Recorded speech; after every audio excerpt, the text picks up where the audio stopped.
What is up, guys, and welcome to another video. Today the focus is going to be on the Datsun. I know I said last time that we weren't going to get the suspension parts we needed for at least another week, but I guess they lied to us because immediately after that everything we need showed up. So we're going to be fixing the suspension on this car. All these springs here, these are all going to be replaced. They're so floppy that the car does wheelies under acceleration. That's a broken differential mount. That needs to be replaced, obviously. Half of one. Basically, the main focus is going to be getting the Datsun out of the garage so we can actually finish our 911 turbo. And then once the 911's running, we're going to be focusing on wide body and lowering and putting wheels on the car and everything like that. But to get it on the road and to make it drivable, we're just going to be refreshing the stock suspension for right now. Anybody who purchased an old car in the past, these would be familiar sights to you. So the car basically has death wobble at speeds over 40 miles an hour. You don't want a car that has over 300 wheel horsepower and is less than 2,500 pounds to have death wobble. It is absolutely terrifying. We went a little hard on the motor and neglected the rest of the car. Up until recently, it had stock brakes, warped rotors, and only 3 lugs per wheel out of 4. So we're actually going to be focusing on making the car a little bit safer to drive. Hopefully the suspension makes a big difference. And then we can do this. Yeah, this thing's a piece of shit. There's no rubber on this control arm, except for what's, like, solidified itself in the middle. Yeah, we really can't tell the difference between what's an actual, rubber bushing and what's just old oil and dirt, because it looks the same now. That's why I got this out. Yeah, so we're going to start tearing this apart. Actually, Devin's going to start tearing that apart. We have parts that are still at the store, like the tie rod ends, and we need another brake line for the back because the other side's leaking. We should have done both at the same time last time, but we're lazy, so that didn't happen. It's gonna happen. Rip it for you guys. It's gonna happen today, though. So I'm gonna head to the store. Devin's gonna start tearing shit apart, and we'll see if we can get this done today.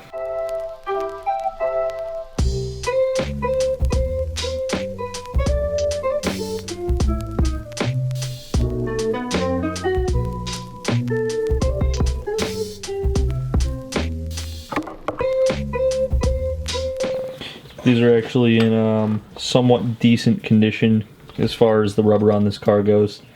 This isn't that bad, but we have well, no, it's bad. I mean, look at it. It's all cracked and messed up, but yeah. I mean, it exists though. Like a lot of the rubber on the car no longer exists. Like right here, there's supposed to be a rubber disc in there, and there's nothing. Much of the rubber on this car has crumbled and fallen out. I just can't wait to drive this thing once this is all done. I'd imagine the difference that all of this shit's gonna make is absolutely night and day. I also wanted to take a moment and give you guys a walkthrough of the Porsche. If you're joining our channel at this stage, you probably don't know much about the car. So let's check it out real quick. It's a 1980 Porsche 911 SC. The SC stands for Super Carrera, and this was just the naturally aspirated 5-speed version of the 930. So it's not as wide. These fenders aren't as wide. So like a popular conversion when you do turbo these cars is to put on the 930 fenders, front and rear. The interior of this car is actually mint as fuck.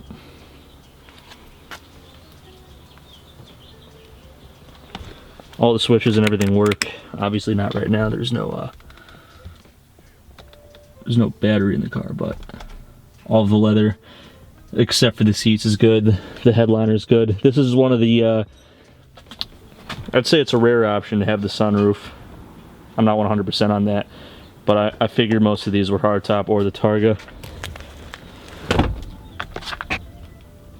Leather's fine in the back too.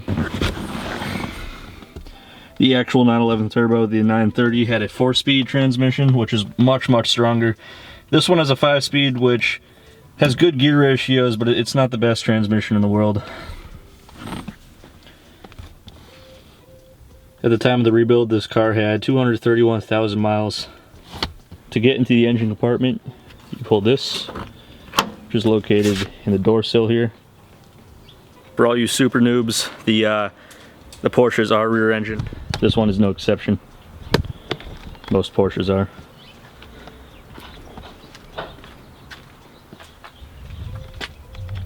We've undercoated the engine bay in here. That's all like wiring harness shit.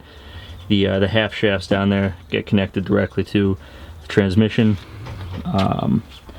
It's not a whole lot going on in here.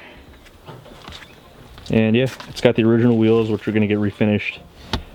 This car has the 930, basically the 930 suspension. It's got thicker torsion bars than a stock 930 and the best Bilstein shocks you can get for it. And all new brakes, all four corners, so. Jesus Christ. Unlike the Datsun, the Porsche is going to be ready to go as soon as we put the engine in it.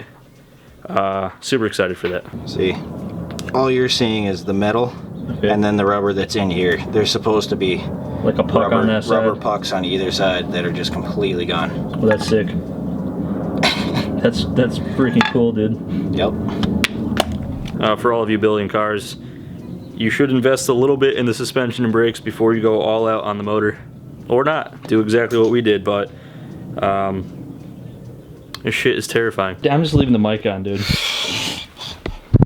Devin's walking away in frustration because of the shit we just went through to change out one bushing. Let me see that. We didn't bother filming it because we have two of these, so we can still film it for you guys. We just wanted to figure out how to do it first. That took an hour, no lie. You'll see in a second just how much bullshit goes into that. Here's our issue with filming these videos is, you know, we ripped out the suspension in 30 minutes, so when we planned today's video, we're like, you know, we'll just pop in all the fresh rubber and throw in the suspension. And then, I don't know why, because we've been doing this for so long, that we should foresee the type of bullshit that happens when you're doing simple jobs. Is sometimes it doesn't work out how you think it's going to, and something that should take 3 minutes, takes an hour and a half, so. This was not a simple job, so that was just like a lapse in judgment completely for us. I had a feeling this was going to turn into a two-part video. I hope not, but... Well, it's going to be too late to drive it, like I said, so... We'll show you some of the finer details of replacing these bushings.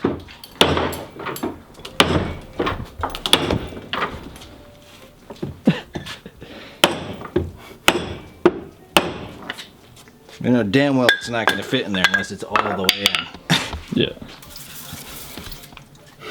You just cover it in BB blaster. Yeah. Sit in. God damn. It took an hour to do that, dude. This is so stupid. Oh shit, though. This, look how tight it is, though. Alright, look guys, check this out. Alright, so we did this and we did this. You can barely move that. And you can barely move that. Now if we come around to the, the pre-death waddle side, look at that shit. It is absolutely insane. This was safe, dude. Holy shit. It's not safe. None of this was safe. This is the least safe car there is.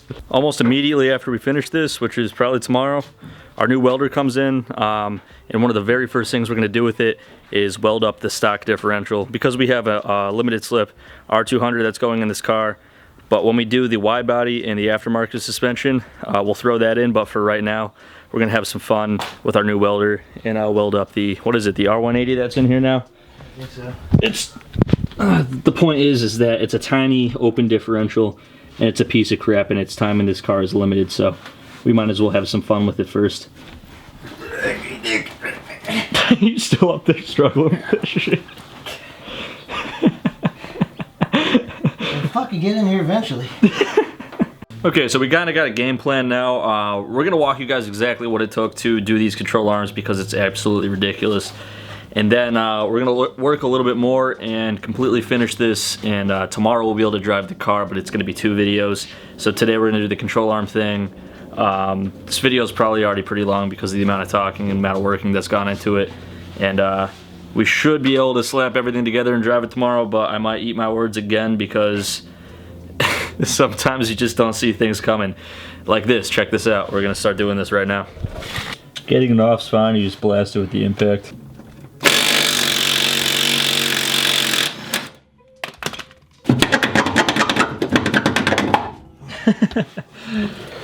Now, the first fun part was this. This doesn't just push out because the rubber has like corroded. Fused to the inner wall. Yeah, for 40 years it's now one material.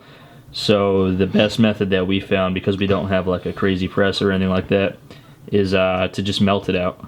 It's just rubber, so it melts just like anything else. So just get it hot and soft and then smash it out. A little bit of torch action and it comes right out.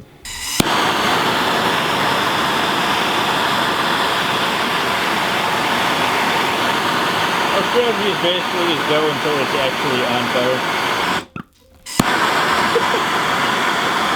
See, it wasn't actually on. Oh, now it's actually on fire. So now it's like the other. You want to do your best to not inhale any of this shit. Actually, inhale as much as possible. As you can see, this is a perfect environment to do this too, with the gasoline right behind our flaming piece of rubber. If we didn't say something, one of you would. But how do you know there's actually anything in those gas cans? You don't know. You just be like, can't believe the local afford. There's actually nothing in those, is there? No, I use the last of it. Haha, joke's on you, internet trolls, who definitely would have fucking said something. Then what's left over is like this smoldering butthole looking part that you gotta, it's like I said, it's one material now, so it's crusted to this metal sleeve that's on the outside. So you gotta get that out, because you see how there's ow. You see how there's two distinct metal pieces? The inner one actually comes out, but it doesn't come out easily. If you try to drive it out, you'll end up breaking your A-arm. So what you have to do is hacksaw through that and then collapse the shell, and then it comes out. But the first thing you need to do is get all this rubber out.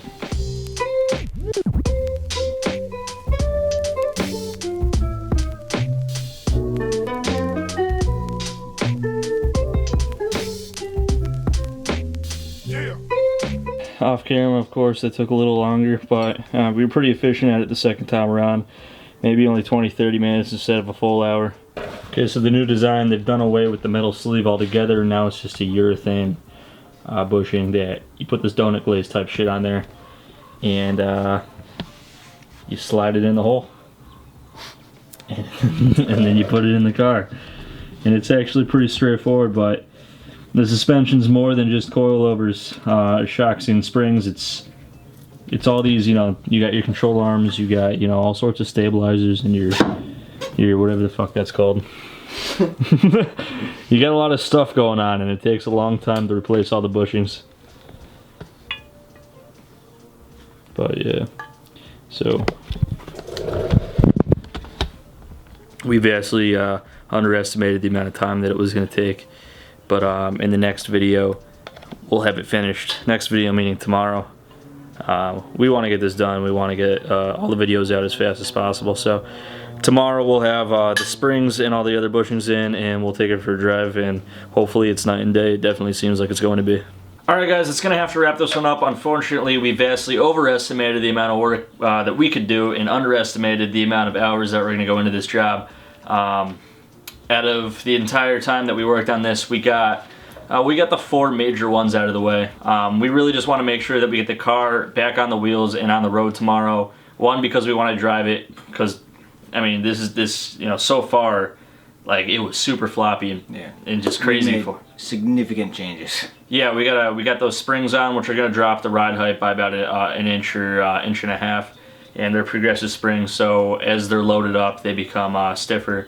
We're just excited to feel how this car is supposed to be with the stock suspension geometry still intact. It should be pretty cool.